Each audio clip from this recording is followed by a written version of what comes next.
And then you may be wondering, at some point, we need to start building our promise as a church, right? Throughout this presentation, you're probably thinking, hey, we should start this work of trying to discover what our promise is to the world and bring true alignment between our leadership and so on. Well, the good news is that this process has begun a year and a half ago. It's a constant process. And after 1.5 years, we would like, for the first time in a global stage, introduce you to where we are in this process. This is not something that has been voted yet, and so consider this presentation a way to share this with you and welcome feedback. We arrived at this after over 100 conversations and interviews with people from around the world, Adventists from around the world in all continents. And so we would like to present this process to you and see how we take it from now into the future. So after this presentation, please contact us through email, talk to us throughout the week, and give us some feedback as to how you think this will match your reality. Complexity demands new tools. We are bombarded with 5,000 messages a day, and we only have a few seconds to leave a lasting impression. I started to feel desperate as Kurt went on with his slides, simply because this is the reality of today. It has never been easier to speak up. In the past, we hoped to reach the world. We hoped to have tools that would reach the world. When we started with radio, we wanted to reach everybody. And so we believe that the tool is the thing that will help us to get to people. And even myself, as media director at the South England Conference many years ago, I proposed that if only we had the right tool, if only we had the right technology where our message could reach everyone, then it will be a game changer. In fact, I would have settled at the time for being able to communicate with the local church pastors.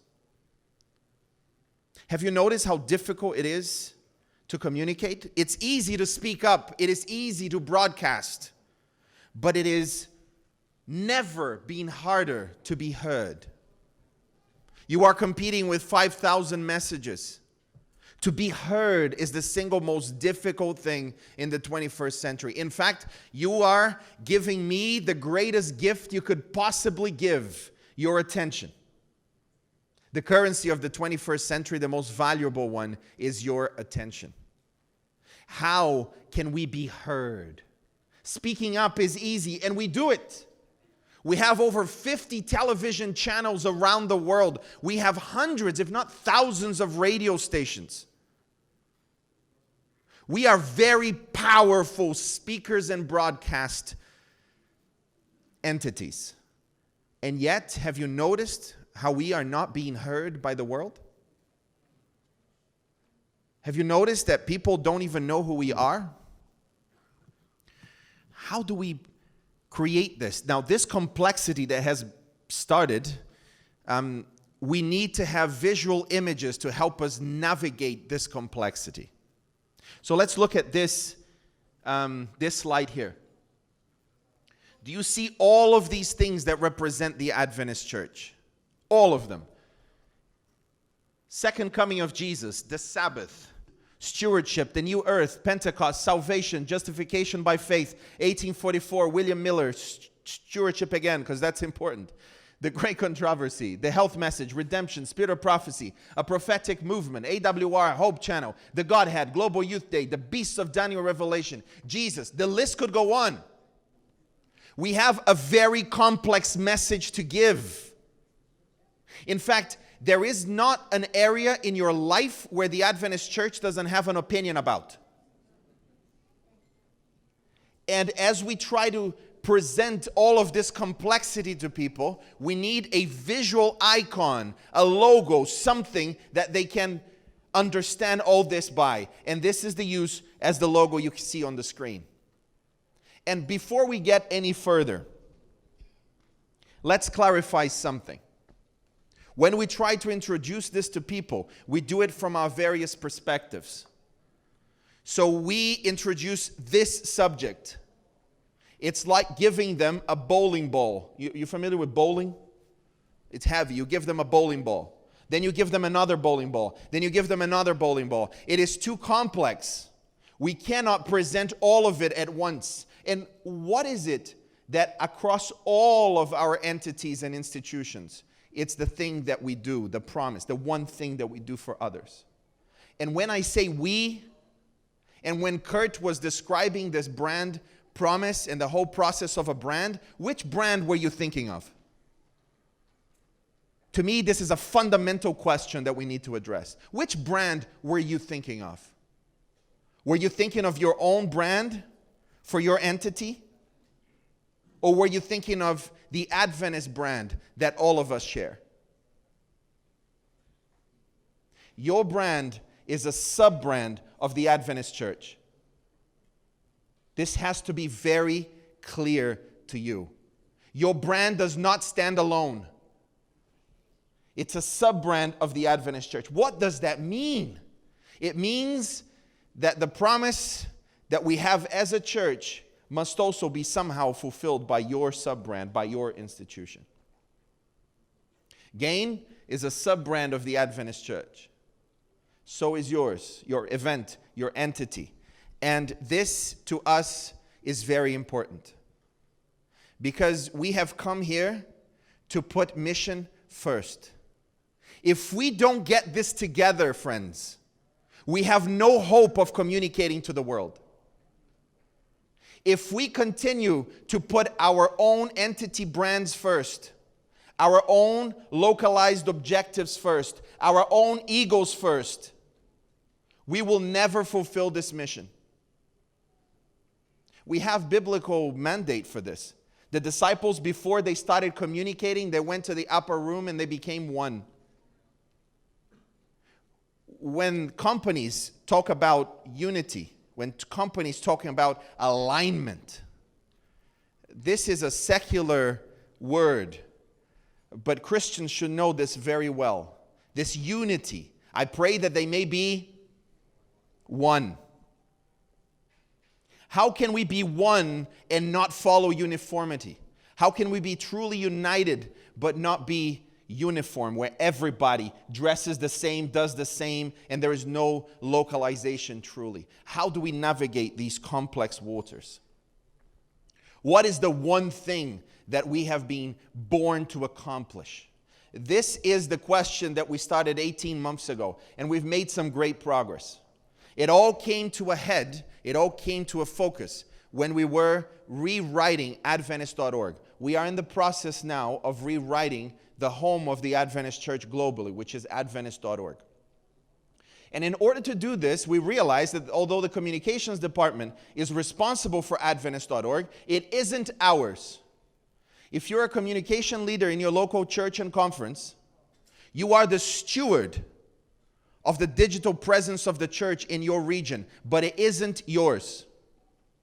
And when you plan for it, you must invite the other entities to have a say to the table to define what this is like. And so for this, we invited all of the out-facing entities of the General Conference to help us. Hope Channel, AWR, Adventist Review, Publishing, ADRA, and many others. We brought them to the table to try and discover this promise. What is it that we do? Because that would be the homepage of the Adventist Church globally.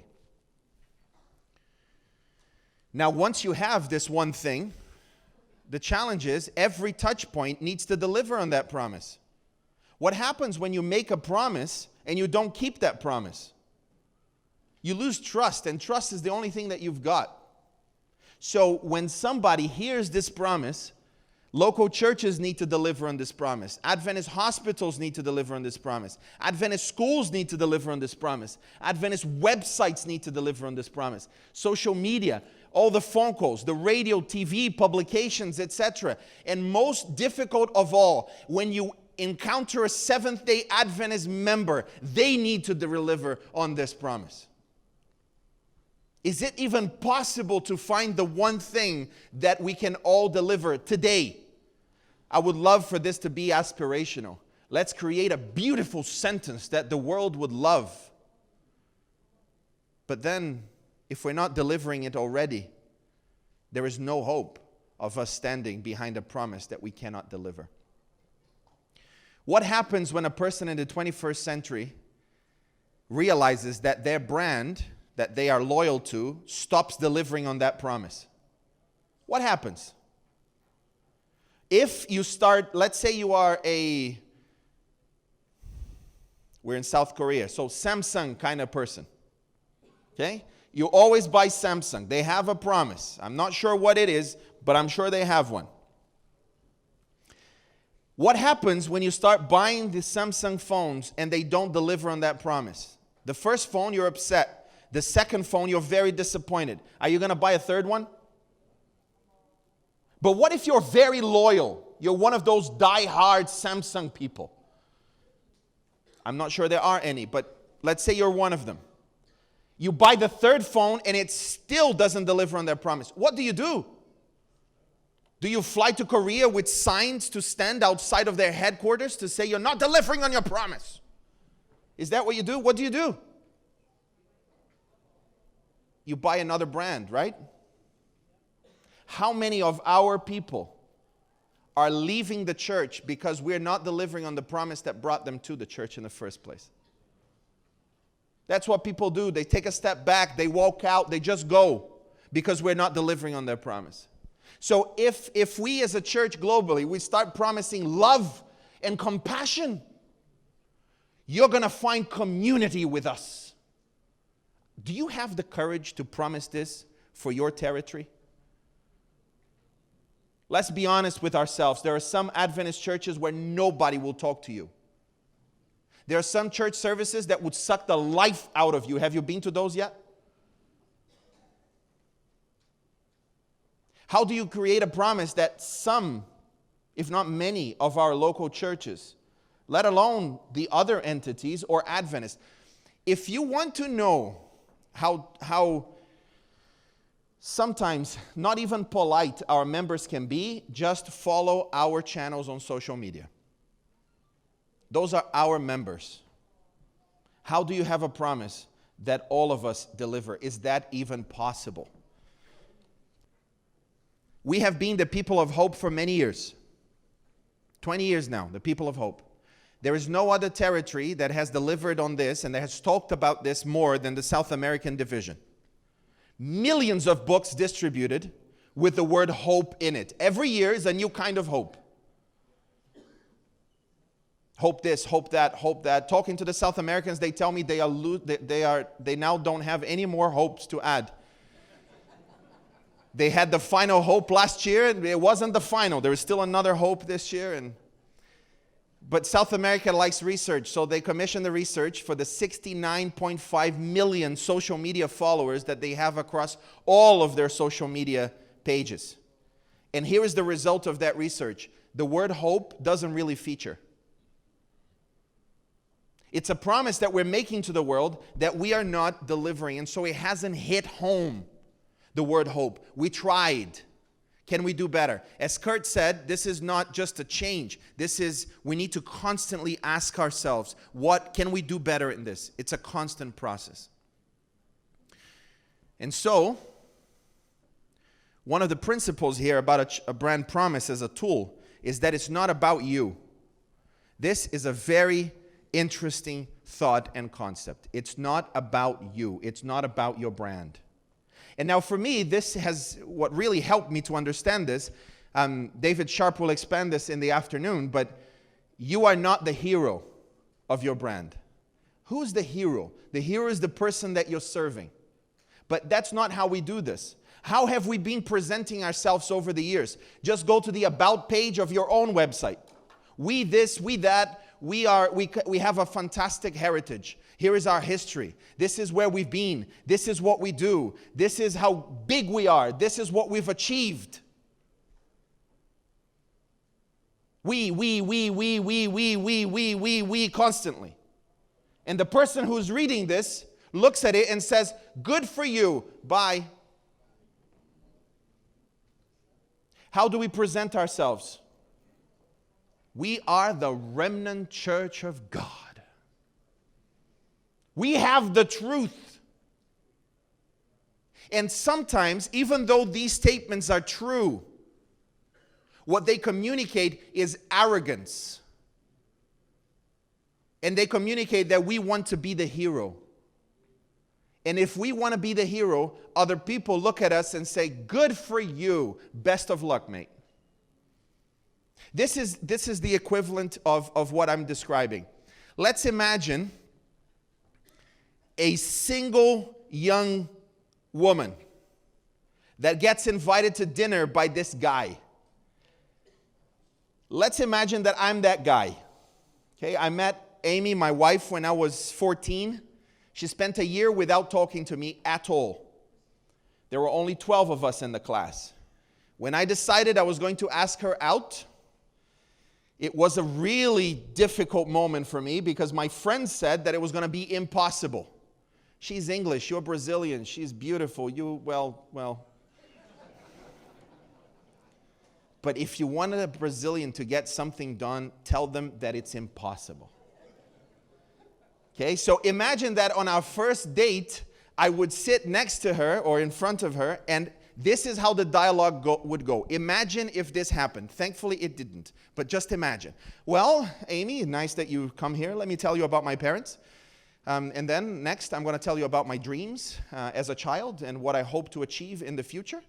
Then I want to tell you about what I have already achieved. And in the end, we are going to discuss how my genetic material is wonderful for our future children.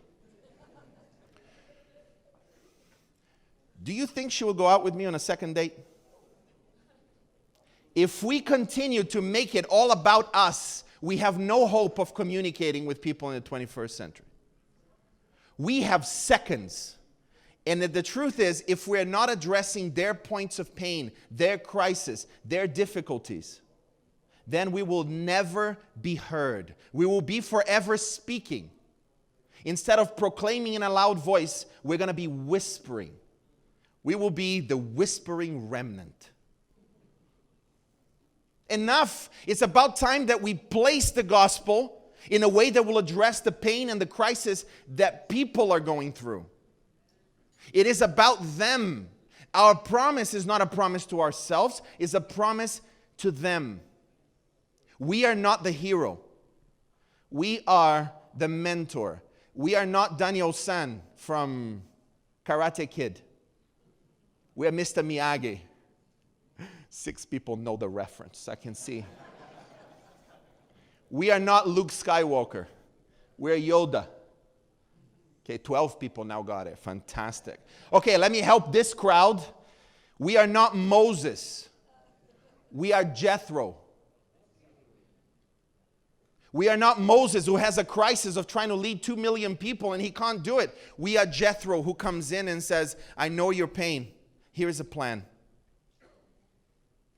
The hero here is Moses, but the guide is Jethro. We are called to be the guide. What does this look like in terms of a promise, therefore?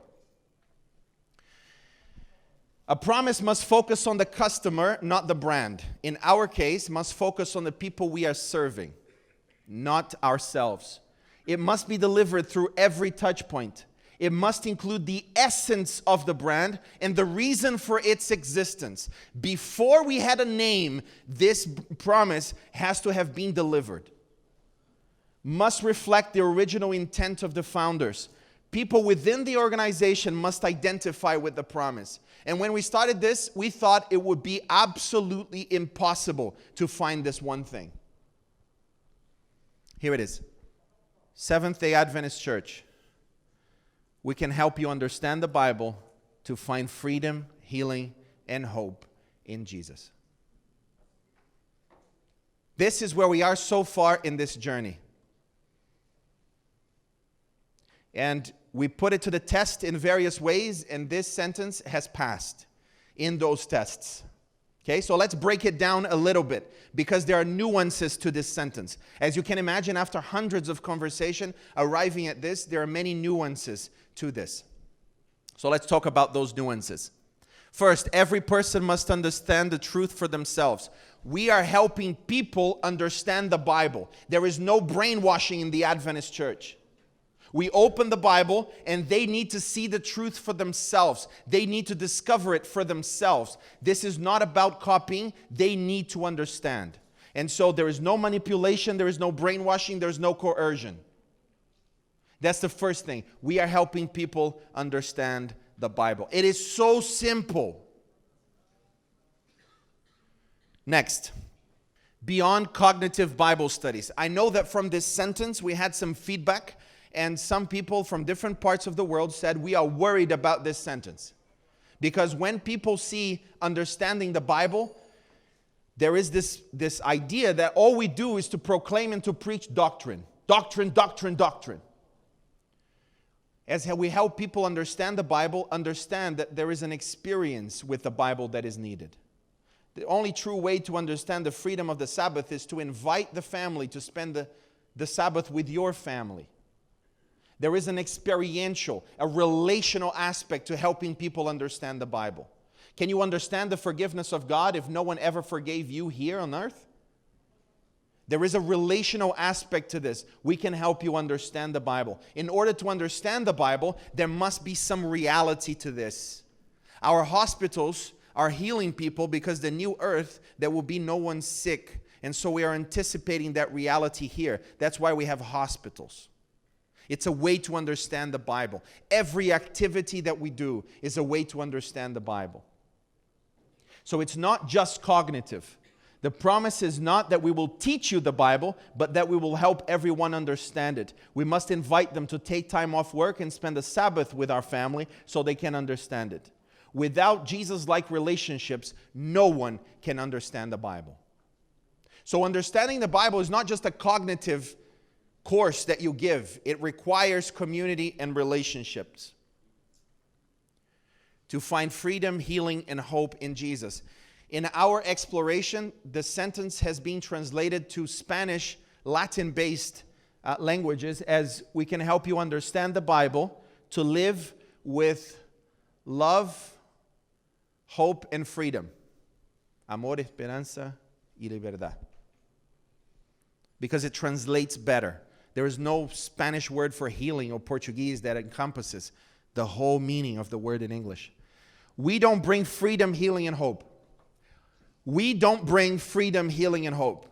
If you promise that you're going to bring freedom, healing, and hope to people, you're setting yourself up to fail. So our promise is that we will help them understand the Bible, and Jesus will bring them freedom, healing, and hope.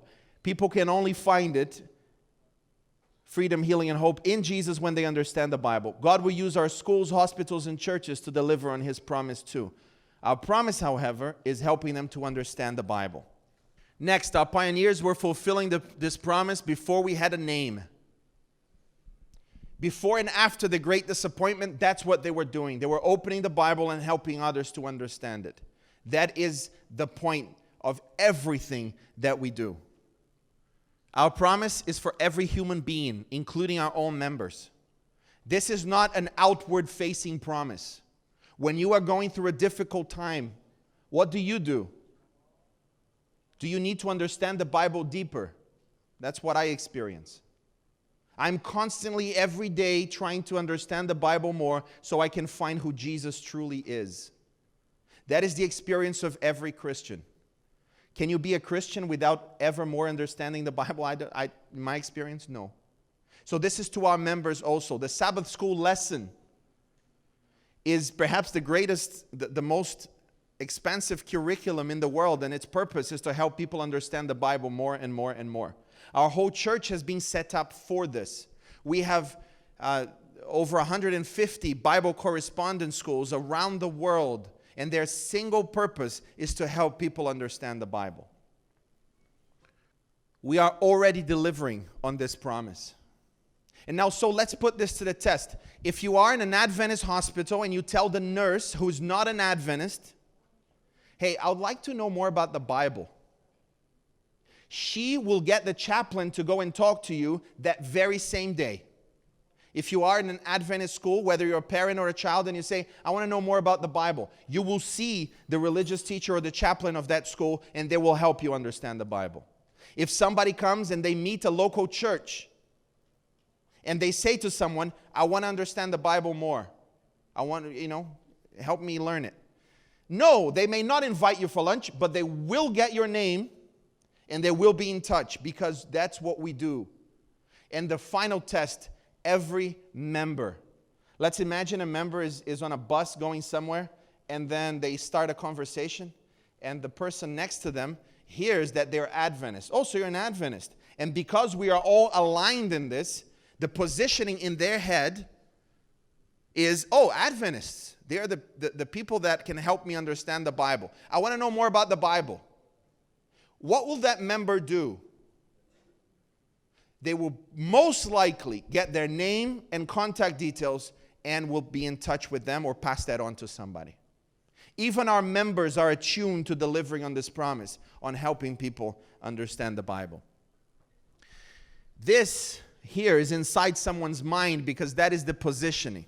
What do we stand for? What are we about?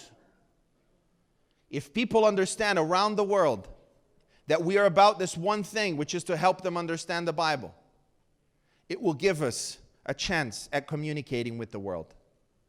Every TV channel, every radio station, every website, every social media page, every entity, every department, every one of us, aligned in this single promise, we can help you understand the Bible. The mission stories that we tell are when people were in a crisis, they came to understand the Bible, they're out of the crisis.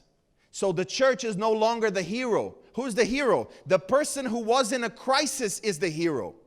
The church steps in, helps them to understand the Bible, steps out.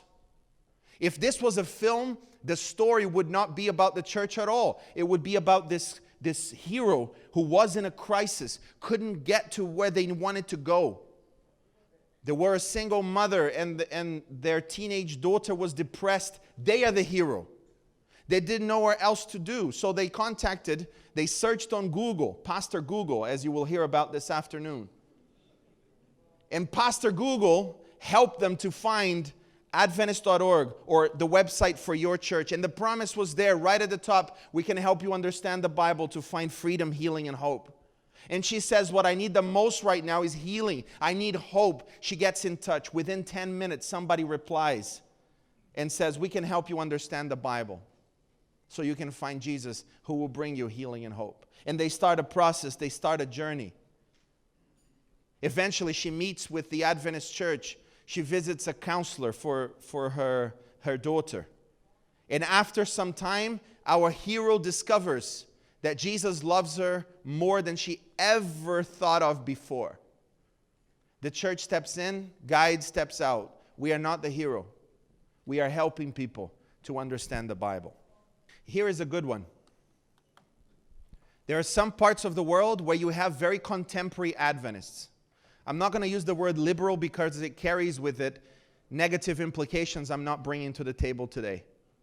I'm talking about committed Seventh-day Adventists who are contemporary. They're not traditionalists.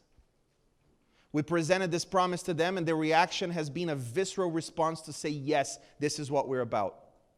On the other hand, we presented this to very traditional Adventists. You know, there are some Adventists that are so conservative, so fundamentalist. They're like the Taliban Adventists. Their reaction was the same. This is it. The purpose of our church is to help others understand the Bible.